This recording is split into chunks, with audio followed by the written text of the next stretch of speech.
He's an evil man, and I was a fool to trust him. He's been in prison since the day you left us, and he'll stay in prison forever." But the prince told his father how amazing the horse was, and asked him to let the old man out of prison.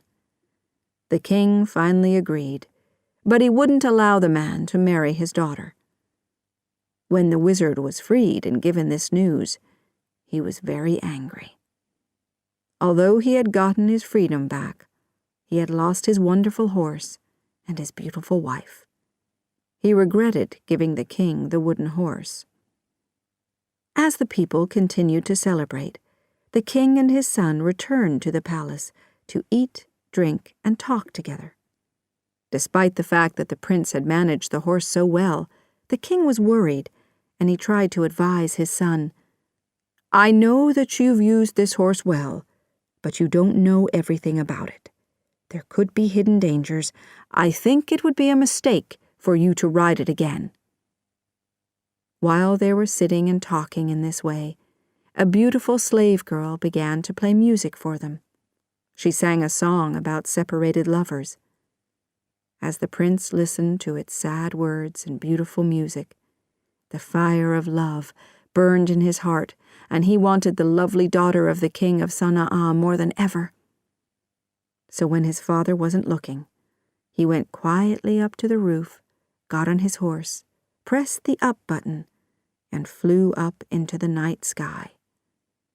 After a few hours, the king wondered where his son had gone. When he couldn't find him anywhere in the palace, he went up to the roof and saw that the horse wasn't there. "O Allah," he prayed, "please protect my son." And then he thought, "If my son returns to me, I'll definitely destroy that horse. Then the prince will have to stay here on the ground, and I can stop worrying about him." The prince flew through the night sky on his way to Sana'a and his love. When he arrived, he landed on the roof and went quietly down into the palace, where he again found the slave boy asleep in front of the princess's door. He listened through the door and heard the princess crying and talking to her slave girls. "Princess, why are you crying about someone who left you and doesn't care about you?" "You silly girl, you don't really believe that he's forgotten me, or that I could forget him, do you?" And she began to cry again, until she finally fell asleep. The prince's heart was full of joy when he heard the princess's words, so he climbed over the sleeping slave boy, walked quietly up to her bed, and touched her hand gently. The princess opened her eyes when she felt his touch and threw herself on him, kissing him 100 times. "Oh, I've been so unhappy," she cried. "I've been unhappy too," the prince answered. "Then why did you leave?" she cried. "If you had stayed away one day longer, I would have killed myself." "How could I stay here when your father hated me?" "But you were wrong to leave me. Did you really believe I could live without you?" The prince begged the princess to forget all the bad things that had happened, and to try to be happy that they were finally together again. The princess ordered her slave girls to bring food and drink, and the prince ate and drank happily after his long journey.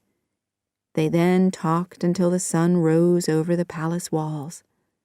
When morning came, they both realized that they couldn't be separated again. But her father would never allow them to marry, so they made secret preparations to leave the palace together.